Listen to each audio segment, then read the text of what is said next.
In this video, I'm going to show you how to go live sa Instagram in 2024. So stay tuned.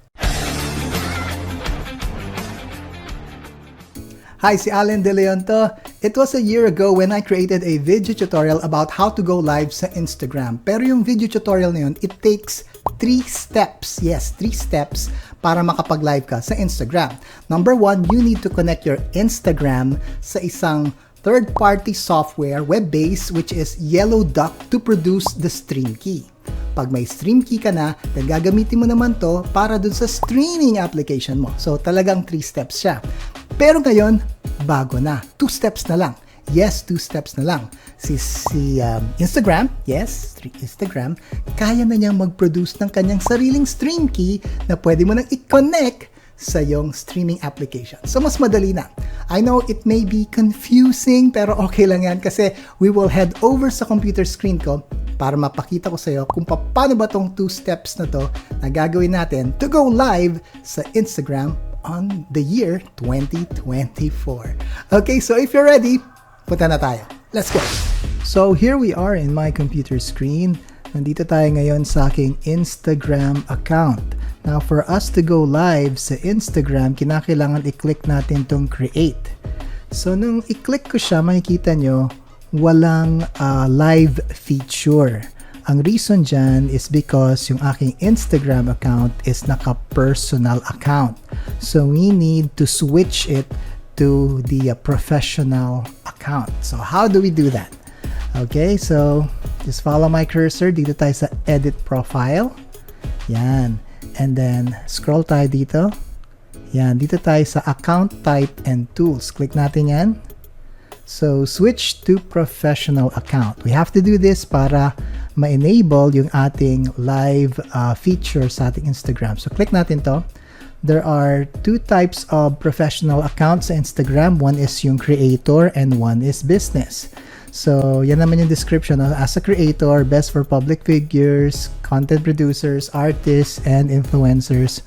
While dito naman sa baba, yung business is best for retailers, local businesses, brands, organizations, and service providers.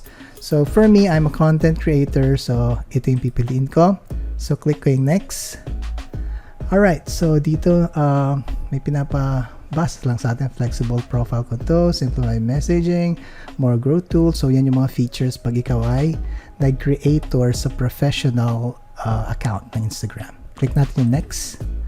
So, select lang tayo ng category. So, ito ba ay public figure, personal. So, let's say, ito na lang, public figure na lang siguro. Okay. Then, done. So, your Instagram creator account is ready. So, click lang natin yung done. Okay, so naka-professional account na tayo.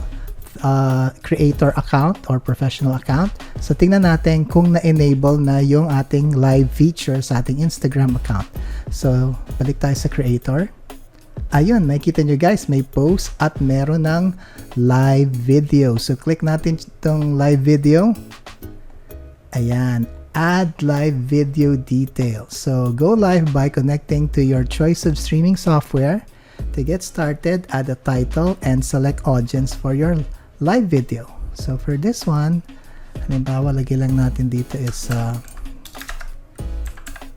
Instagram test broadcast. Okay? So, yung audience, public, practice. Pwede pala mag-practice and then cancel.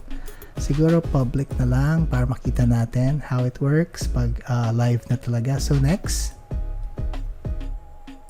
Okay, so sabi, go live with streaming software. Ang gagamitin kong streaming software ay si Streamlabs Talk Studio. So, itong stream URL na to, kakopy ko yan. At yung stream key, kakopy ko rin yan. At ipe-paste ko yan dun kay Talk Studio or Streamlabs Talk Studio. So, paano gagawin? So, copy ko muna to. Yan. And then, punta tayo dito kay Streamlab Talk Studio. So, lagay ko muna yung sarili ko on screen. Ayun. Hi, guys. Okay. So, pag tayo mag-go live, click natin itong go live. Kinakailangan hanapan natin siya ng add destination. So, ito ang gagamitin natin, tong add custom RTMP. Okay, huwag niyo na akong tanongin kung anong ibig sabihin ng RTMP, hindi ko rin alam. Okay, click natin yan. And then let's give it a name. Halimbawa, it's like Instagram live broadcast. Yan. And then dito natin ilalagay itong RTMP URL. Ito yon. Yan. Stream URL. Copy natin. And then paste natin dito. There you go. Pero mukhang na doble. Ayun, dalawa. So tanggalin lang natin yan para hindi mag-error. There you go. And then dito naman sa RTMP key, then ito yon. Copy natin. And paste natin. Yan. And then add. Okay, ayan na guys. Meron na tayo. So what we do right now is click natin yung next. Would you want to stream? Please select a platform. Di ko pala na-select. Ayan. Yan, select natin. And then next. Okay, so lagyan natin ng title. Lagyan na natin Instagram Test Broadcast. And then same lang natin ilagay sa description. There you go.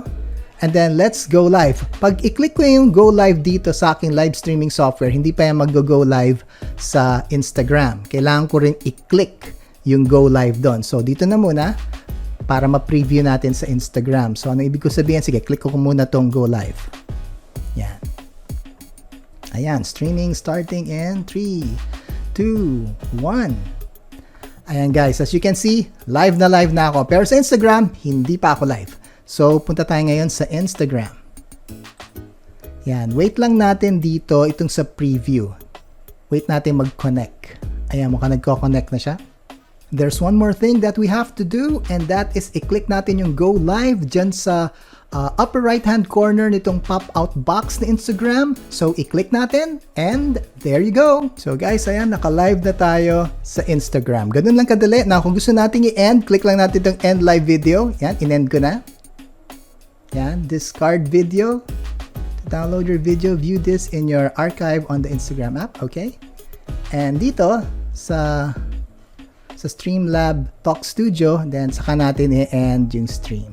Okay, so ganun lang kadali mag-live sa Instagram using Streamlabs Talk Studio.